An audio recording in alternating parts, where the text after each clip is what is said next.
ორთაბრძოლზე ესმოდა ქართული გულში მატყლების შესახებები.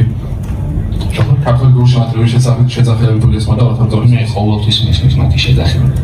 ყოველთვის ქართული სიტყვა გულში ჩამისმის. ცოტა დამონებობა იყო. ზოგი ალექსანდრეს ყვირა და ზოგი სანდროს ყვირა, რომელიც ირჩამია მომავალ-წლებში შეიყვანა გუშტანტირა. ჩემთვის მაგას მნიშვნელობა არ აქვს, იმიტომ რომ იგივენერად ვიყავ იცის უკვე სანდრო და ალექსანდრე ერთი და იგივეა ჩემთვის. და გარდა არენისა სამშობლოში ძალიან ბევრი გულშემატკივარი გაახარეთ თუ შეიძლება მიმართე მათ. მიყვარხართ ყველანი აბსოლუტურად საქართველოს გაუმართვის. მადლობა დიდიელს მადლობა თქვენ ვიცით უღრმესი მადლობა.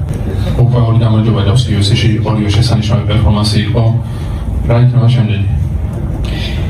შემდეგი ახლა ალბათ ქართულ რესტორანში წავიდეთ. კემბრიელად შევჭამ. ეგ იქნება შემდეგი და რაც კარიერა შეეხება ეგ უკვე სიმართლეობით რა იქნება, მაგრამ წინ და წინ მივიდივართ როგორც ყოველთვის.